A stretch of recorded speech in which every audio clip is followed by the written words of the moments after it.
Hello. Hi, good afternoon. So many times people wonder that Dr. Bhatti is such a strong proponent, which I'm not, of finasteride. I give finasteride only for the patient's good. When the when the drug is not to be given to the patient, I'm the last person to prescribe finasteride for the patient. Because I firmly believe that everybody is not a candidate for finasteride. But at the same time, if you are a candidate for a hair transplant, you must take finasteride for at least 6 months to 9 months. And when I advise patients with this background to completely stop finasteride 1 month before the procedure, people just do not understand why I say that. Well, see, take the scenario. There is a 25-year-old patient who has been taking finasteride for the last 6 months or 4 months before the procedure and now wants to get his hair transplant done because his donor area wasn't too healthy before and now it's healthy. Say, take for example diffuse pattern alopecia. The patient has been taking finasteride for the last 4-5 months, and on the basis of that finasteride, his hair are what they are and he's going in for a hair transplant. If he were not on finasteride, why the heck would he have been advised a hair transplant in the first place? So such a patient has to continue finasteride in the long term. Otherwise, if he is not committed to continue finasteride in the long term, hair transplant is not for him. It is obvious, it's common sense. So people who are in diffuse pattern alopecia, who have diffuse pattern alopecia, who are diffuse thinners, suffering from androgenetic alopecia, strong family history, they have no choice but to continue finasteride in the long term till they're 35, 40, 45, till the gene switches off. So in these cases, anybody would be a fool to tell them to stop taking finasteride 1 month before or 2 months before, because then the gains would have reversed and the sturdy grafts, the robust grafts that we were planning to have would not be achievable. His coverage will not be achievable. So there's no point stopping finasteride in a person who's a diffuse thinner.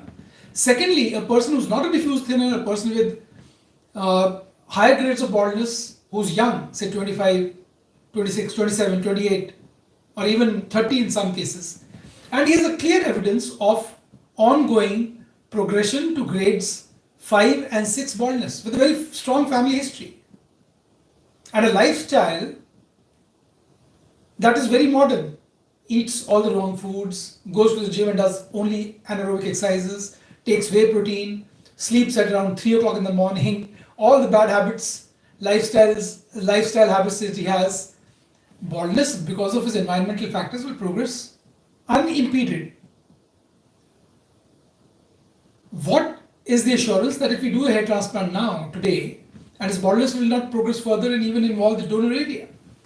In such cases, stopping finasteride before the hair transplant will be a huge failure of judgment on the part of the doctor and a big mistake on the patient or part of the patient if he does it solely on his own discretion without telling the doctor, without discussing the matter with the doctor.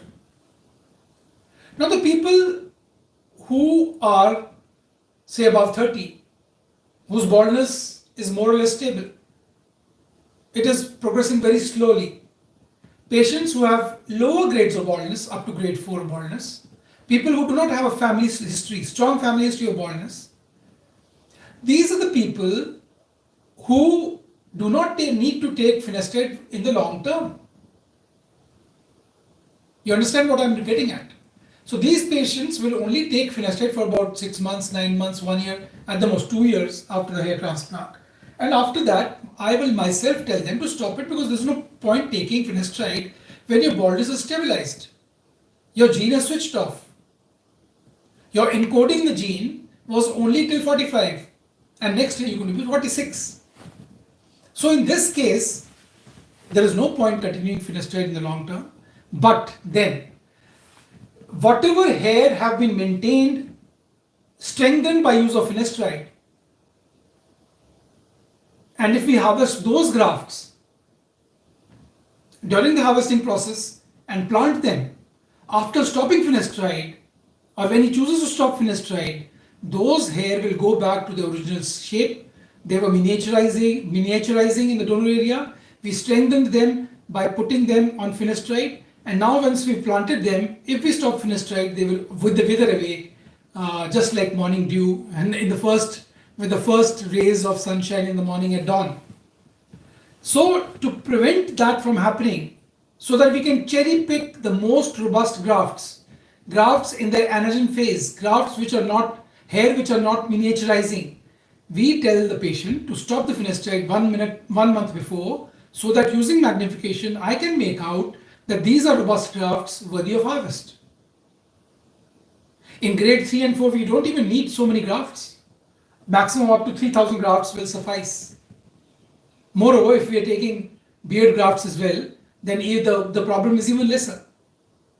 So in these cases, it is circumspect that we should stop finasteride 1 month before, so that we have a hold of the real situation. We harvest grafts, only those grafts which have the maximum potential for growth, because the patient is sooner or later going to stop finasteride. And we are going to aid him in this decision. Finasteride is not supposed to be taken long term. Never. I am never a proponent of taking finasteride in the long term. If you are 25 and you have diffuse thinning, I will first discourage you from a hair transplant. Because if you are 25, you have many more decades of baldness to go, and you cannot take finasteride for such a long time. So these are the two situations where we stop finasteride before hair transplant, and we do not stop finasteride before a hair transplant. To summarize, a patient who is young, a patient who has high grades of miniaturization of the scalp donor, he may have diffuse pattern alopecia. He has very strong family history of baldness. He has visible marks of progression to grade 5, grade 6 baldness or grade 7. These are patients we cannot take the risk of stopping finasteride, because if we do, the gains achieved will go back, will reverse themselves. And what is the point of putting patient on finasteride in the first place? So in these cases, finasteride is not stopped before the procedure. Finasteride is stopped before the procedure in select cases, in whom the baldness is more or less stable, in whom there is not much progression of baldness noticeable, those with up to grade 4 and grade 3 baldness, those with not very strong family history of baldness, those who have normal lifestyle, not very modern lifestyle, sleep at the right time, eat the right food, do the right exercise.